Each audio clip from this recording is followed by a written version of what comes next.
TP. Chandrasekharan വധക്കേസിൽ ശിക്ഷ റദ്ദാക്കണമെന്ന പ്രതികളുടെ അപ്പീൽ ഹൈക്കോടതി തള്ളി. 11 പ്രതികളുടെയും ശിക്ഷ ശരിവെച്ചുകൊണ്ടാണ് ഹൈക്കോടതി നടപടി. സിപിഎമ്മിന്റെ പ്രാദേശിക നേതാക്കളായിരുന്ന കെ കൃഷ്ണനെയും ജ്യോതിബാബുവിനെയും വെറുതെ വിട്ട വിചാരണ കോടതി ഉത്തരവും കോടതി റദ്ദാക്കി. കേസിൽ ശിക്ഷിക്കപ്പെട്ട പ്രതികളുടെ ശിക്ഷ ഉയർത്തുന്ന കാര്യത്തിൽ ഈ മാസം 26-ന് ഹൈക്കോടതി വാദം കേൾക്കും.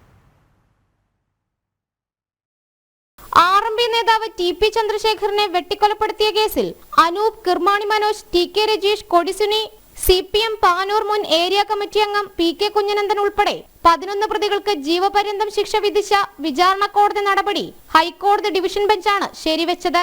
വിചാരണ കോടതി വിധി ചോദ്യം ചെയ്ത് പ്രതികൾ നൽകിയ അപ്പീൽ തള്ളിക്കൊണ്ടാണ് ഹൈക്കോടതി നടപടി.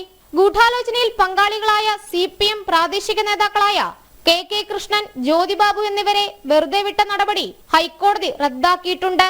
പക്ഷേ സിപിഎം കോഴിക്കോട് ജില്ലാ സെക്രട്ടറി പി മോഹനനെ വെറുതെ വിട്ട നടപടി ഡിവിഷൻ ബെഞ്ച് ശരിവെച്ചു. പ്രതികളുടെ ശിക്ഷ വർദ്ധിപ്പിക്കുന്ന കാര്യത്തിലും പിഴത്തുക കൂട്ടുന്ന കാര്യത്തിലും സർക്കാർ നൽകിയ അപ്പീലിൽ ഹൈക്കോടതി വാദം കേൾക്കും. കെ കൃഷ്ണനെയും ജ്യോതിബാബുവിനെയും ഈ മാസം 26-ന് കോടതിയിൽ ഹാജരാക്കണം. കൂടാതെ ശിക്ഷ നേരിടുന്ന പ്രതികളെ ഹൈക്കോടതിയിൽ ഹാജരാക്കാനും ഡിവിഷൻ ബെഞ്ച് നിർദ്ദേശം നൽകി. കണ്ണൂർ, തവനൂർ ജയിൽ സൂപ്രണ്ടുമാർക്കാണ് കോടതി നിർദ്ദേശം നൽകിയിട്ടുള്ളത്. പ്രതികളുടെ മാനസികാരോഗ്യ നില സംബന്ധിച്ച റിപ്പോർട്ട് ഹൈക്കോടതി ആവശ്യപ്പെട്ടിട്ടുണ്ട്. വടകരയ്ക്കടുത്ത് വള്ളിക്കാട് വെച്ച് 2012 മെയ് 4-ന് RMP സ്ഥാപക നേതാവ് ടി.പി. ചന്ദ്രശേഖരനെ സിപിഎം കൊലയാളി സംഘം ബോംബെറിഞ്ഞ് വീഴ്ത്തിയ ശേഷം വെട്ടിക്കൊലപ്പെടുത്തുകയായിരുന്നു. സിപിഎം വിട്ട് ഒഞ്ചിയത്ത് RMP എന്ന പാർട്ടി ഉണ്ടാക്കിയതിന്റെ പക തീർക്കുവാൻ സിപിഎമ്മുകാരായ പ്രതികൾ ചന്ദ്രശേഖരനെ വെട്ടിക്കൊലപ്പെടുത്തിയെന്നായിരുന്നു പ്രോസിക്യൂഷൻ കേസ്. 36 പ്രതികളുണ്ടായിരുന്ന കേസിൽ സിപിഎം നേതാവായ പി മോഹനൻ ഉൾപ്പെടെ 24 പേരെയായിരുന്നു വിചാരണ കോടതി വിട്ടയച്ചത്.